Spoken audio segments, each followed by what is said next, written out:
Assalamualaikum warahmatullahi wabarakatuh. Perkenalkan, nama saya Talita Ariana Salsabila dengan 3 digit NPM terakhir yaitu 176.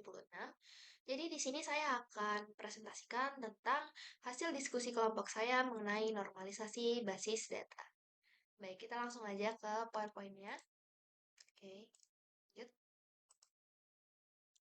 Oke, jadi sebelumnya kan pasti ada data awalnya ya, data mentahnya itu seperti apa. Nah, di sini ada ID product, country, date, rating, review title, review URL, dan varian, lalu ada varian AZ. Kita lanjut. Next, dari data awal ini, kita bisa simpulkan entitas awalnya itu ada produk dan ada review.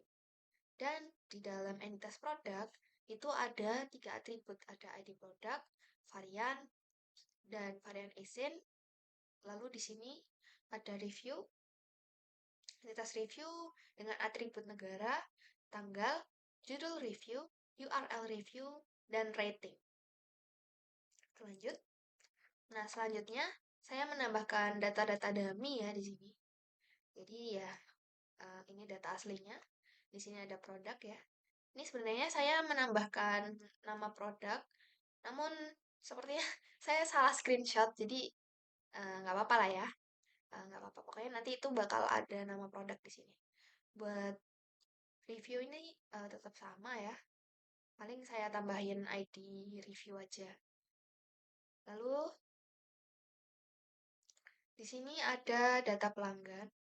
Data dummy pertama itu data pelanggan. Di dalam data pelanggan itu terdapat ID pelanggan, negara, username pelanggan, nomor telepon pelanggan, email pelanggan, alamat pelanggan, password pelanggan, poin loyalitas pelanggan, tanggal mendaftar, status pelanggan. Lalu selanjutnya ada entitas data pengiriman, ada dengan atribut alamat pengiriman, status pengiriman, nomor resi, nomor pesanan, harga ongkir, estimasi tiba, tanggal pengiriman, layanan pengiriman, berat paket, dan jenis pengiriman. Lalu selanjutnya di sini ada perusahaan manufaktur, ada nomor pabrik, alamat pabrik, manajer pabrik, alamat email pabrik, nomor telepon pabrik, barang produk, dan tujuan pemasaran. Lalu ada entitas data pegawai, di mana atributnya ada ID pegawai, nama pegawai, jabatan, nomor telepon pegawai, alamat email pegawai, alamat pegawai, kewarganegaraan pegawai ya. Ini typo, mohon maaf. Gaji pegawai dan status pekerjaan. Lalu di sini ada entitas data toko, ada ID reseller, nama reseller, jenis toko, lokasi toko, manajer toko, email toko, dan nomor telepon toko. Dan di sini ada transaksi juga, ada ID pelanggan, tanggal transaksi, nomor pesanan, username pelanggan, alamat pelanggan, nama produk, total pembayaran, metode pembayaran, dan status transaksi.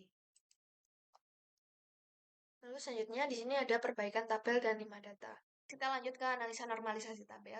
Di sini bisa dilihat ya ada tabel produk, di mana tabel produk memiliki atribut ID produk, varian ASIN, dan nama produk. Oke, bisa dilihat ya, ID produk itu merupakan primary key-nya. Oke, kita lanjut ke analisa. Jadi satu NF itu akan terpenuhi jika tidak ada atribut yang multi value ya. Jadi di sini bisa dilihat ya dia tidak memenuhi satu NF karena terdapat atribut yang tidak single value yaitu di varian produk. Di sini varian produk memuat dua nilai yaitu nilai warna dan nilai kapasitas. Maka dari itu kita akan pisahkan, kita akan dekomposisi. Nah, setelah didekomposisi barulah akan memenuhi satu NF. Lalu selanjutnya dia akan memenuhi 2NF karena pada tabel produk itu telah memenuhi satu NF dan semua atribut selain primary key secara utuh memiliki functional dependency pada primary key. Lalu selanjutnya di sini tidak memenuhi 3NF karena walaupun telah memenuhi 2NF ada atribut bukan kunci yang memiliki ketergantungan transitif atau tidak secara langsung pada primary key, yaitu warna dan kapasitas. Jadi warna dan kapasitas ini tergantung pada varian asin, sedangkan varian asin itu bergantung pada ID produk. Maka nanti tabelnya kita dekomposisi menjadi dua. Di sini yang pertama, ID produk itu merupakan functional dependency dari varian asin dan nama produk, sedangkan FD2 itu varian asin akan menjadi primary key dari warna dan kapasitas. Kita lanjut. Tabel kedua di sini ada tabel review, di mana atributnya ada ID review, negara, tanggal review, judul review, URL review, dan rating. Bisa dilihat. Kita lanjut ke ini. Dia telah memenuhi satu NF, Karena pada tabel review tidak memiliki atribut yang multi-value, atribut komposit atau kombinasinya dalam domain data yang sama. Lalu juga memenuhi 2NF, karena tabel review ini telah memenuhi 1NF dan semua atribut selain primary key secara utuh memiliki functional dependency ke primary key alias AD review ini ya. Oke, selanjutnya dia tidak memenuhi 3NF, karena walaupun telah memenuhi 2NF, ada atribut bukan kunci yang memiliki ketergantungan transitif pada primary key. Jadi, bisa dilihat ya, yang transitif itu adalah negara. Negara itu seharusnya bergantung pada ID produk, sedangkan ID produk itu bergantung pada ID review. Maka bisa kita dekomposisi tabelnya menjadi seperti ini. Yang pertama FD1 ya, ID review itu merupakan primary key dari tanggal review, judul review, URL review, ID produk, dan rating. Sedangkan ID produk merupakan primary key dari negara. Kita lanjut. Ini ada tabel data pelanggan. Di sini atributnya ada ID pelanggan, negara pelanggan, username pelanggan, nomor telepon pelanggan, email pelanggan, alamat pelanggan, password pelanggan, poin loyalitas pelanggan, tanggal mendaftar, dan status akun pelanggan. Dan di sini primary key-nya itu adalah ID pelanggan. Nah, dia itu tidak memenuhi satu NF karena pada tabel pelanggan itu ada yang multi value. Dan yang multi value itu adalah alamat pelanggan. Bisa dilihat alamat pelanggan ini memuat 3 nilai, yaitu kota, provinsi, dan negara pelanggan. Maka dari itu kita akan dekomposisi. Dekomposisi kota, provinsi, dan negaranya dengan primary key ID lokasi. Dan juga setelah kita dekomposisi, barulah dia akan memenuhi 2NF. Karena telah memenuhi 1NF dan semua atribut selain primary key itu secara utuh memiliki functional dependency pada primary key. Jadi selain ID pelanggan, atribut lain ini memiliki functional dependency ke ID pelanggan. Oke, kita lanjut, dia juga memenuhi 3NF karena telah memenuhi 2NF dan tidak ada atribut bukan kunci yang memiliki ketergantungan transitif atau tidak secara langsung pada primary key. Bisa dilihat ya di sini FD1 ID pelanggan itu merupakan primary key username pelanggan, nomor telepon pelanggan, email pelanggan, ID lokasi, password pelanggan, poin loyalitas pelanggan, tanggal mendaftar, status akun pelanggan. Dan FD2 itu ada ID lokasi yang merupakan primary key dari kota pelanggan, provinsi pelanggan, dan negara pelanggan. Seperti itu. Kita lanjut ke sini ada tabel data pengiriman. Bisa dilihat ya ada alamat pengiriman, status pengiriman, nomor resi, nomor pesanan, harga ongkir, estimasi tiba, tanggal pengiriman, terus ada layanan pengiriman, berat paket, dan jenis pengiriman. Kita lanjut ke analisis. Dia memenuhi 1NF karena tabel data pengiriman ini tidak memiliki atribut yang multi-value, atribut komposit, atau kombinasinya dalam domain data yang sama.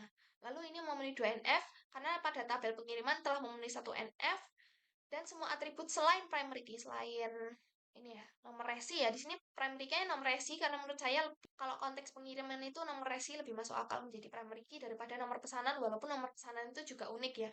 Lalu tidak memenuhi 3NF karena walaupun sudah memenuhi 2NF, ada atribut bukan kunci yang memiliki ketergantungan transitif atau tidak secara langsung pada primary key. Jadi bisa dilihat ya di sini harga ongkir, estimasi tiba, tanggal pengiriman, ID layanan, berat paket itu tidak bergantung langsung pada nomor resi, tapi lewat alamat pengiriman dulu. Jadi seharusnya primary key dari atribut-atribut ini itu merupakan alamat pengiriman. Seperti itu.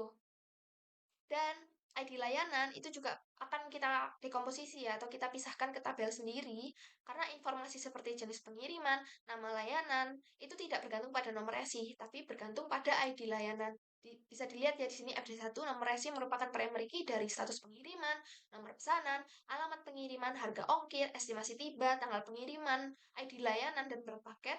Lalu alamat pengiriman itu adalah primary key dari harga ongkir, estimasi tiba, tanggal pengiriman, ID layanan, dan berat paket. Dan FD3 ini ID layanan itu merupakan primary key dari jenis pengiriman dan nama layanan. Kita lanjut.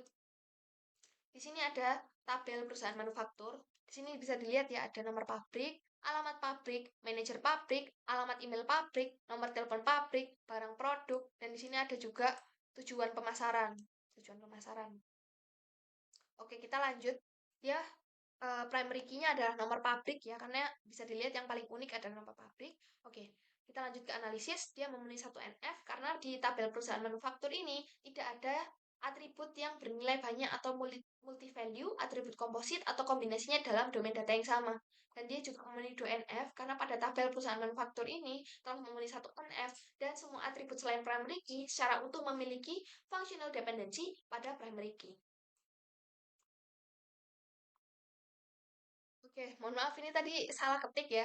Oke, dia tidak memenuhi 3NF karena walaupun sudah memenuhi 2NF, ada atribut bukan kunci yang memiliki ketergantungan transitif pada primary key. Jadi, informasi seperti ada manajer, produk, dan wilayah pemasaran itu tidak bergantung langsung ke nomor pabrik. Seperti itu. Bisa dilihat ya, nah, di sini FD1 nomor pabrik itu adalah primary key dari alamat pabrik, ID manager, alamat email pabrik, nomor telepon pabrik, ID produk, dan ID wilayah. Sedangkan ID manager itu memuat nama manajer ya, karena nama manajer itu tidak bergantung langsung pada nomor pabrik, sedangkan dia bergantung pada ID manager. Lalu ada ID produk, di mana ID produk ini udah ada di tabel paling awal ya tadi, yaitu ada nama produk dan varian asin. Lalu ada ID wilayah, yaitu di sini ada tujuan pemasaran, dia tidak bergantung langsung pada nomor pabrik seharusnya. Tapi dia itu bergantung pada ID wilayah, seperti itu. Kita lanjut ke tabel data pegawai. Di sini bisa dilihat ada ID pegawai, nama pegawai, jabatan, nomor telepon pegawai, alamat email pegawai, alamat pegawai, kewarganegaraan pegawai, gaji pegawai, dan status pekerjaan. Bisa dilihat ya, kita langsung aja primary key-nya berarti ID pegawai ya. Dia telah memenuhi 1NF karena di tabel data pegawai ini tidak memiliki atribut yang multi-value, atribut komposit atau kombinasinya dalam domain data yang sama, lalu juga memenuhi 2NF karena di tabel pegawai ini telah memenuhi 1NF dan semua atribut selain primary key secara utuh memiliki functional dependency pada primary key. Kita lanjut, tabel tersebut tidak memenuhi 3NF karena ada atribut bukan kunci yang memiliki ketergantungan transitif atau tidak secara langsung pada primary key. Jadi ID pegawai itu tidak menentukan jabatan, alamat, dan status pegawai. Maka akan kita dekomposisi. Bisa dilihat ya di sini ID pegawai itu menentukan atau menjadi primary key dari nama pegawai, ID jabatan, nomor telepon pegawai, alamat email pegawai, ID alamat, gaji pegawai, dan ID status. Lalu di sini ID jabatan itu merupakan primary key dari jabatan ya. Jadi jabatan itu tidak tergantung pada ID pegawai, tapi bergantung pada ID jabatan. Kewarganegaraan pegawai dan alamat pegawai seharusnya bergantung pada ID alamat dan ID alamat bergantung pada ID pegawai. Status pekerjaan ini bergantung pada ID status ya, bukan ID pegawai. Nah, selanjutnya kita lanjut ke data toko. Di sini ada ID reseller, nama reseller, jenis toko, lokasi toko, manajer toko, terus ada email toko dan nomor telepon toko. Jadi kita langsung aja analisis ya. Oke, sebelumnya primary key-nya adalah ID reseller ya. Jadi di sini bisa dilihat tabel data toko itu telah memenuhi 1NF karena tidak memiliki atribut bernilai banyak, atribut komposit, atau kombinasinya dalam domain data yang sama. Lalu juga memenuhi 2NF karena tabel toko telah memenuhi 1NF dan semua atribut selain primary key secara utuh memiliki functional dependency pada primary key. Lalu dia tidak memenuhi 3NF karena walaupun telah memenuhi 2NF, ada atribut bukan kunci yang memiliki ketergantungan transitif pada primary key. Bisa dilihat ya, email toko dan nomor telepon toko itu harusnya bergantung pada nama toko, bukan langsung ke nama penjual. Jadi ada ketergantungan transitif berantai. Bisa dilihat ya, email dan nomor telepon itu bergantung pada manajer toko, sedangkan manajer toko itu bergantung pada nama toko, dan nama toko itu bergantung pada ID reseller, maka harus kita dekomposisi. Bisa dilihat ya, di sini ada FD1, ID reseller itu akan menjadi primary key dari nama reseller, jenis toko, lokasi toko, dan nama toko. Lalu nama toko ini akan menjadi primary key dari manajer toko, dan manajer toko akan menjadi primary key dari email toko dan nomor telepon. Dan di sini nama toko dan manajer toko itu bergantung pada ID reseller gitu. Lanjut. Ini yang terakhir, tabel terakhir ada di transaksi ya. Di sini ada ID pelanggan, tanggal transaksi, nomor pesanan, username pelanggan, alamat pelanggan, nama produk, total pembayaran, metode pembayaran, dan status transaksi. Primary key-nya adalah nomor pesanan. Karena dalam konteks transaksi, nomor pesanan itu lebih masuk akal untuk menjadi primary key. Kita lanjut. Dia memenuhi 1NF karena tabel transaksi ini telah memenuhi atau gimana ya? Tidak memiliki atribut bernilai banyak atau multi value, atribut komposit atau kombinasinya dalam domain data yang sama. Lalu di sini tidak memenuhi 2NF karena di tabel transaksi ini telah memenuhi 1NF tapi tidak semua atribut selain primary key secara utuh memiliki functional dependency pada primary key. Jadi username dan alamat itu seharusnya bergantung pada pelanggan, bukan pada nomor pesanan. Lalu jadi dia tidak memenuhi 3NF karena walaupun sudah memenuhi 2NF ya, kalau misalnya udah di dekomposisi, ada atribut bukan kunci yang memiliki ketergantungan transitif pada primary key.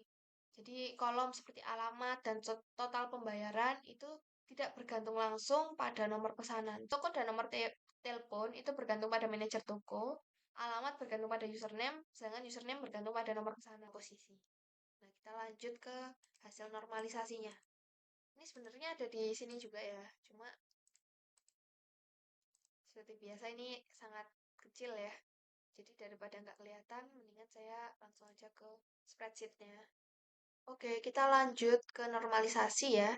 Jadi ini tabel awalnya dan ini tabel hasil dekomposisinya. Itu di sini ada produk, muat varian ASIN dan nama produk. Bisa dilihat di sini. Astaga, nge-lag. Lanjut di tabel varian. Itu ada varian ASIN, warna, dan kapasitas. Seperti yang dijelaskan tadi ya.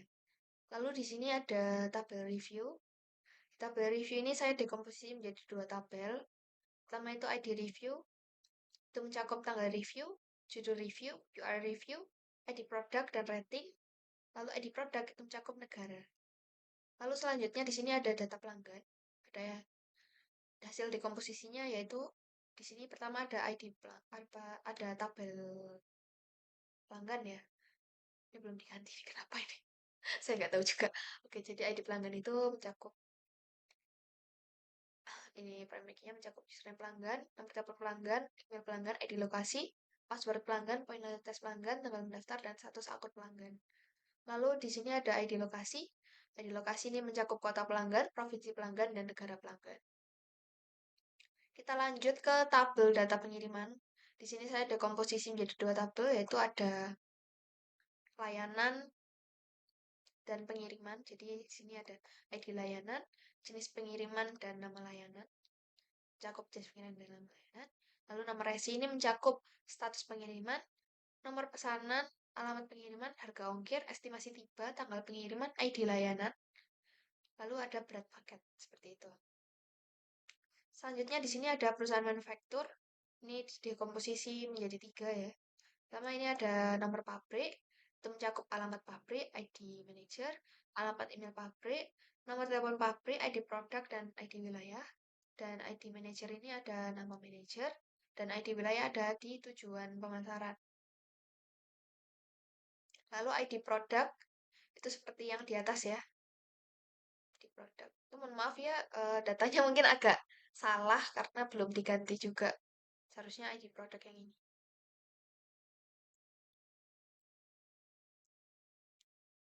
Kita lanjut ke tabel data pegawai. Di sini ada tiga ya. Oh enggak, saya dekomposisi jadi 4. Yaitu ID pegawai mencakup nama pegawai, ID jabatan, nomor telepon pegawai, alamat email pegawai, ID alamat, gaji pegawai, dan ID status. Lalu ID jabatan ini mencakup jabatan, ID alamat mencakup kewarganegaraan dan alamat pegawai, dan ID status ini mencakup status pekerjaan pegawai. Seperti itu. Lalu ada data toko, di mana data toko ini mencakup ini, ID toko, yang ID toko mencakup ID reseller, ID manager, jenis toko, lokasi toko, nama toko, email toko, dan nomor telepon toko. Lalu di sini ID manager itu mencakup manajer toko, ID reseller itu mencakup nama reseller. Seperti itu.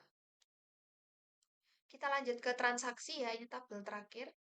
Saya dekomposisi jadi dua, yaitu ada yang transaksi dan pelanggan. Ya, ada nomor pesanan, itu mencakup ID pelanggan, nama produk, total pembayaran, metode pembayaran, dan status transaksi. Lalu ID pelanggan, itu akan mencakup ID lokasi dan username pelanggan. Dan berikut adalah tabel akhirnya ya. Bisa dilihat. Sebenarnya sama aja kayak tabel nomor 5 ini. Cuman emang saya nggak mengincludekan tabel awal yang berwarna oranye dan hijau ini. Jadi ya cuma tabel-tabel yang sudah saya dekomposisi semua aja. Bisa dilihat ya. Bisa dilihat aja sendiri ya. Mungkin ini sebenarnya ya sama aja kayak tabel dekomposisi yang ada di normalisasi itu. Sama aja, nggak ada yang beda.